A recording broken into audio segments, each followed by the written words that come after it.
Hebreus capítulo 7, a partir do versículo 4. Considerai, pois, como era grande esse a quem Abraão, o patriarca, pagou dízimo, tirado dos melhores despojos. Ora, os que dentre os filhos de Levi também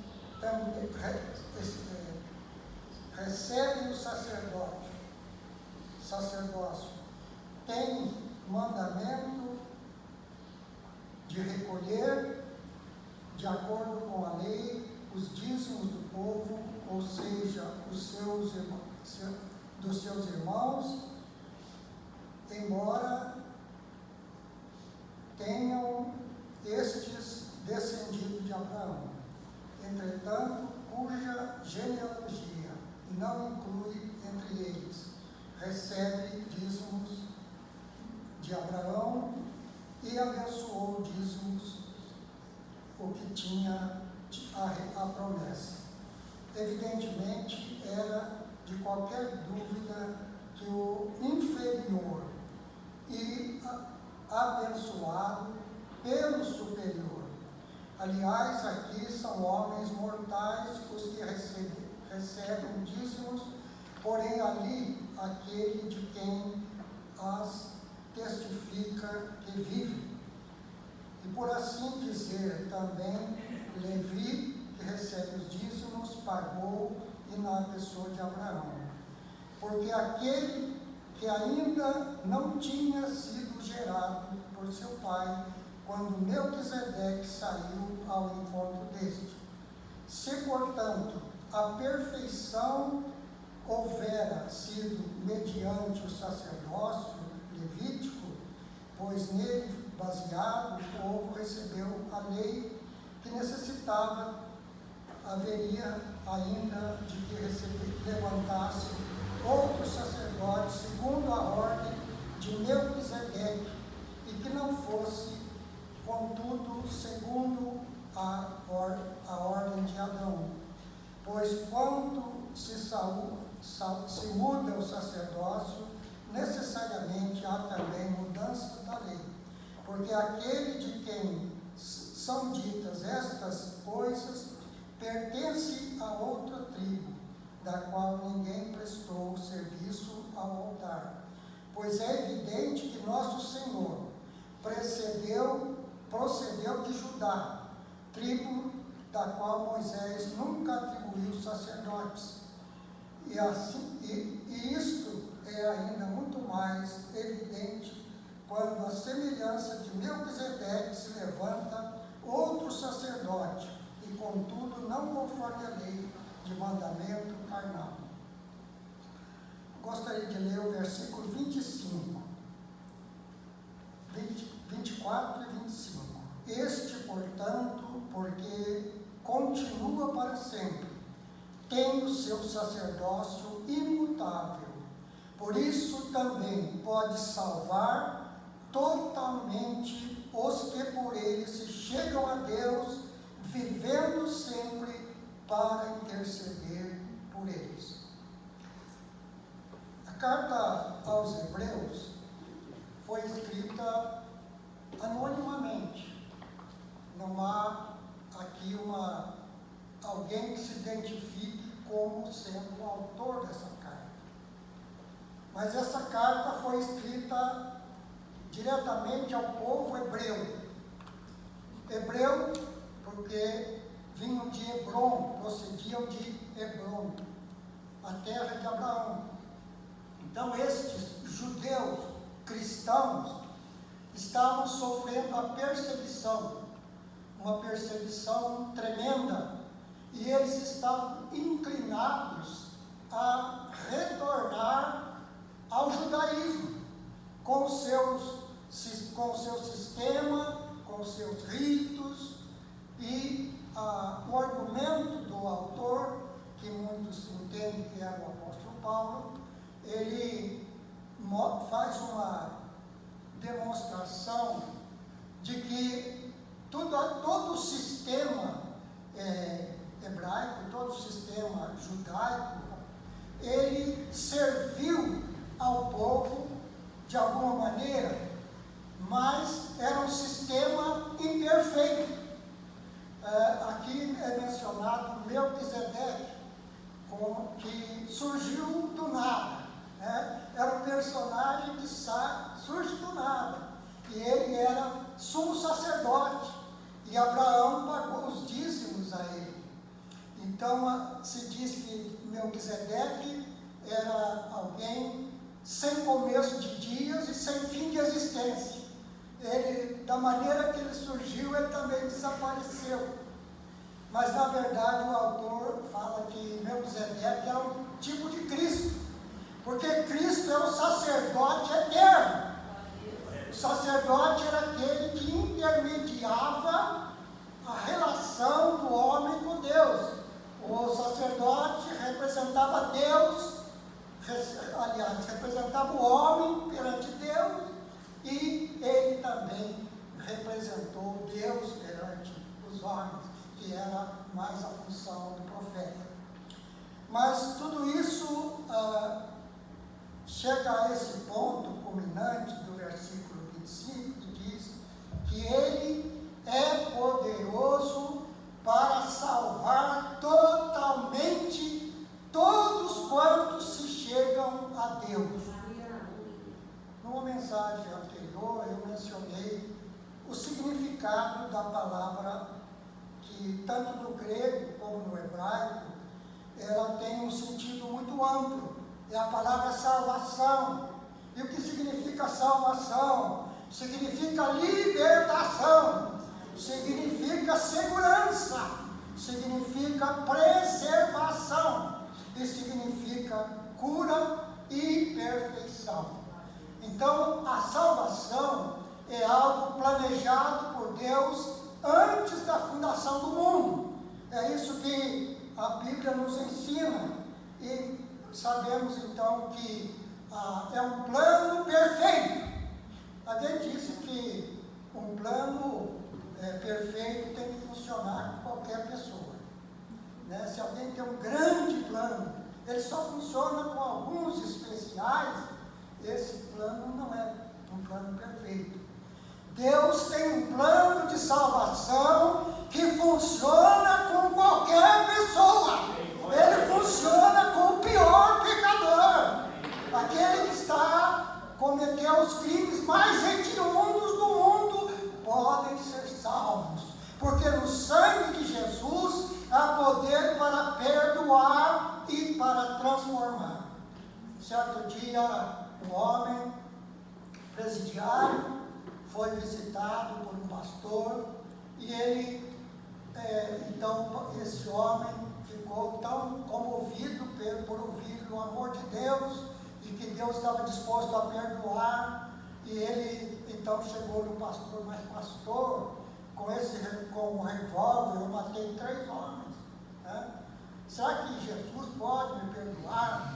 E aí o pastor: sim, o sangue de Jesus Cristo nos purifica de todo pecado. Se confessarmos os nossos pecados, Ele é fiel e justo. Foi para isso que Ele veio. Aleluia. Se Ele não perdoou os meus pecados, a sua vida foi inútil. Mas Ele veio para perdoar. Ele tem poder para perdoar e para transformar e para santificar.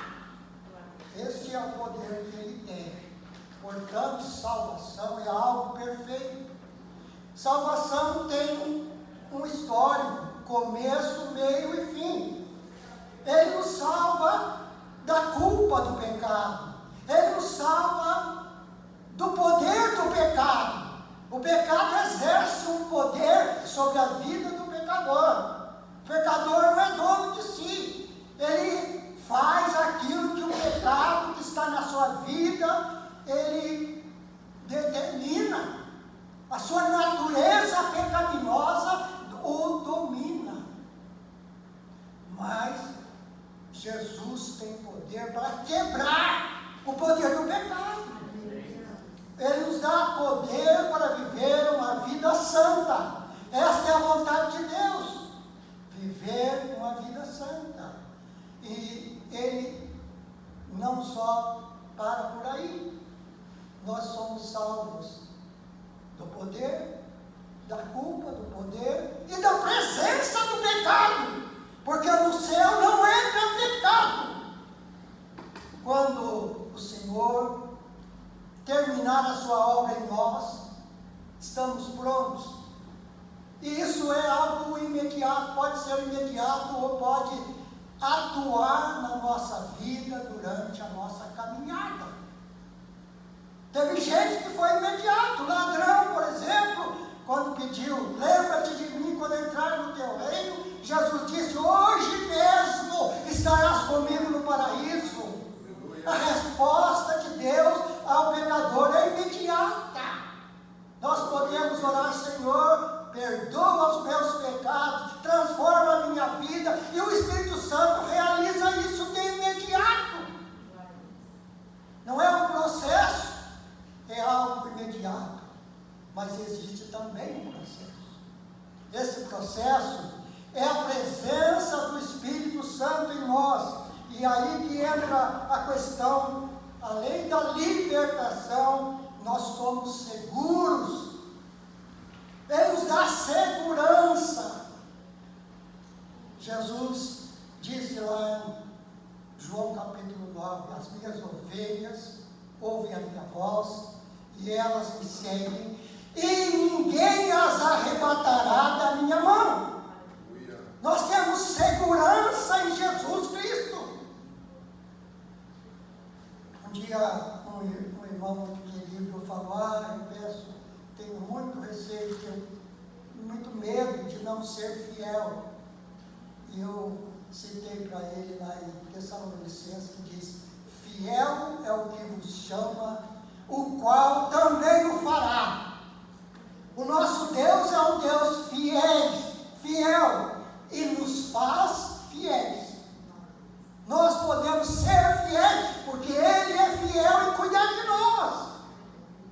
Ele sabe que nós somos fracos. Mas como disse o apóstolo Paulo, quando sou fraco, então sou forte. Porque eu não confio em mim. Eu confio em mim, sabe quanto? 0. Mas confio nele, o que Ele fez e o que Ele faz. Ele faz agora. Aquilo que é da vontade de Deus é realizado por Ele. Preservação. Nós podemos ser preservados do pecado. Nós vivemos num ambiente corrupto. Nós vivemos num ambiente imoral. Nós vivemos num ambiente apodrecido. Nossa sociedade exala aquilo que há de pior no ser humano. Mas a graça de Deus pode fazer de nós um bom cheiro de Cristo, como disse o apóstolo Paulo. Podemos ser perfume para esta sociedade, podemos exalar aquilo que há em Deus, a pureza, a santidade, podemos viver esta vida no meio impuro. O autor aos Hebreus, ele argumenta que a obra de Cristo é superior ao sistema antigo do Velho Testamento. No sistema antigo, a presença dos anjos, o ministério dos anjos foi muito interessante. Os anjos ministraram coisas muito importantes para o povo de Israel. Mas Jesus é superior aos anjos. Jesus é o Criador dos anjos. Ele é perfeito. Os anjos são criaturas fiéis a Deus, são obedientes e estão a serviço daqueles que hão de herdar a salvação. É isso que o autor hebreu fala aos Hebreus. Nós podemos dizer que o povo hebreu, eles são também um paralelo para a vida cristã. Em Hebreus 10, versículo 1, ele diz que as coisas que aconteceram com o povo hebreu era uma sombra daquilo que Cristo iria fazer. Nós sabemos que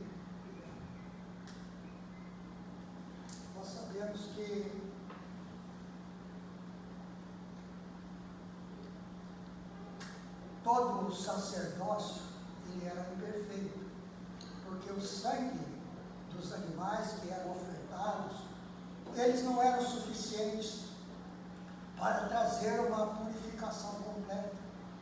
Eles eram um sistema cerimonial. E esse cerimonial, ele era importante, porque ele estava centralizado numa coisa, que todos aqueles meios usados ali, principalmente o sacrifício dos cordeiros, eles eram uma maneira de manter a fé do povo hebreu naquele que havia de vir. No Catecismo de Westminster tem a pergunta: como se salvaram aqueles que viveram antes de Cristo? E a resposta é: salvaram-se pela fé no Salvador que havia de vir. E essa gente que foi anterior à vinda de Cristo, começa lá em Abel. Abel, pela fé, ofereceu maior sacrifício do que Caim, e agradou Deus de Abel e da sua fé. Ele recebeu esse testemunho de Deus de que havia sido aceito. Abel foi considerado perfeito aos olhos de Deus porque acreditou. O que é que torna o pecador perfeito aos olhos de Deus? A fé. É pela fé. Abraão é o pai da fé. Pela fé, Moisés, os pais de Moisés, colocaram aquele bebezinho numa cesta e colocaram lá no rio. Eles obedeceram a Deus. Havia uma sentença que toda criança tinha que ser morta. O faraó tinha dado essa ordem, mas esses pais acreditavam em Deus, seguindo a direção de Deus, colocaram ali. E com Moisés, então, nasce um povo de fé, um povo que pode crer no Senhor. Depois de 400 anos, eles puderam ser libertos, né? Libertos daquele cativeiro. E o Salmo, acho que é 126, de 1 a 3, ele fala: quando o Senhor mudou a sorte de Sião, estávamos como quem sonha, né? Mal podia acreditar quando, pela instrução de Deus, eles ofereceram aquele sacrifício, né? Colocaram o sangue do cordeiro na porta das casas, e o anjo da morte passou por longe. E o povo, só que o primogênito de Faraó morreu. E depois, então, de 10 pragas, este povo é liberto. Este povo sai, e fica, inclusive sai rico, porque o povo queria que ele saísse, porque já estava com 10 pragas, não aguentava mais. Então esse povo saiu dali. Então é o seguinte: quando o Senhor mudou a sorte de Sião, estávamos como quem sonha. Quando nós recebemos Jesus Cristo como nosso Salvador, há uma transformação na nossa vida. Pensava que eu tinha ficado louco, né? Graças a Deus estou louco até hoje. Para os que não creem, essa loucura é maravilhosa. É maravilhoso ser louco para o mundo, mas ser sábio para Deus. E então eles estavam dessa maneira. Quando eles passaram o Mar Vermelho, o que aconteceu? No capítulo 15 de Êxodo diz: cantarei a Deus, porque gloriosamente triunfou, lançando a mar cavalo e cavaleiro. O Mar Vermelho se abriu, esse povo passou a pé enxuto para o outro lado. E quando vem então o faraó com seus carros, seus exércitos e tudo mais, foram engolidos. Na verdade, então, a nossa experiência é maior. Ah, eu gostaria de estar lá, né? Eu gostaria de estar lá, atravessando esse mar ali, pé enxuto, e ver, né, o mar abraçar essa gente, né?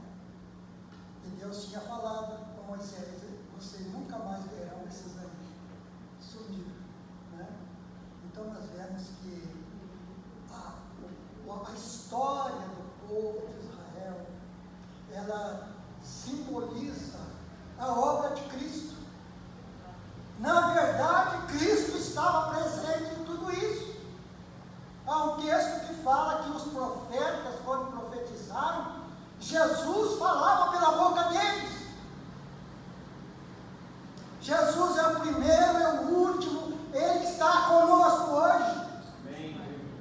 Nós vivemos nele. O sistema sacerdotal foi no povo de Israel, e como já mencionei, ele era algo simbólico. Ele não era algo tão eficaz, porque a palavra de Deus nos diz que o sangue de Jesus é poderoso para nos purificar para sempre. Sempre. A obra de Jesus é a obra perfeita. Jesus veio trazer salvação perfeita à humanidade. Jesus veio para restaurar. O nosso Criador é suficiente para fazer em nós uma obra superior, para sermos ainda melhor que Adão, antes de pecar. É isso que servos de Deus têm chegado a essa conclusão. Por quê? Adão era santo, mas ele não era ainda aprovado. Eles tinham que passar por teste. Nós também, a nossa fé passa por teste. E quando nós permanecemos fiéis, nós somos aprovados para sempre. Nunca mais teremos que ser provados. O povo estava sendo provado. Nós vivemos um tempo muito difícil.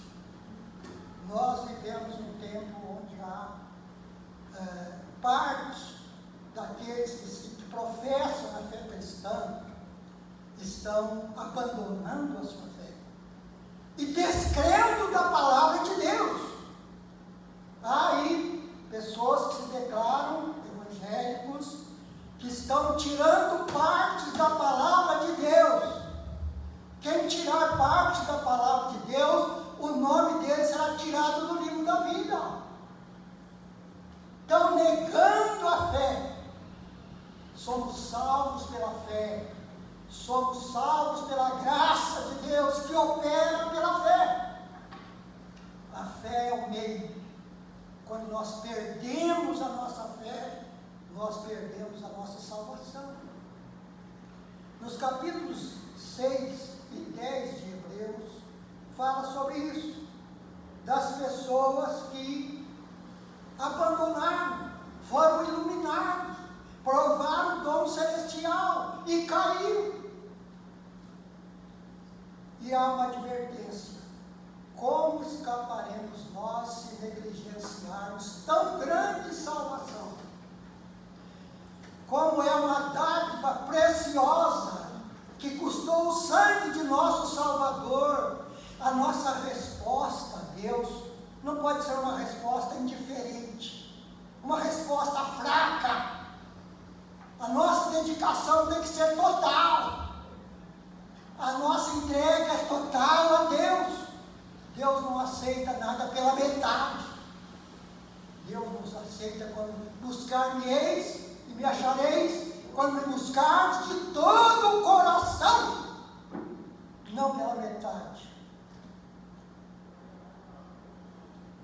Tem um pensamento que diz assim: aquele que nos criou sem nós, não nos salvará sem nós.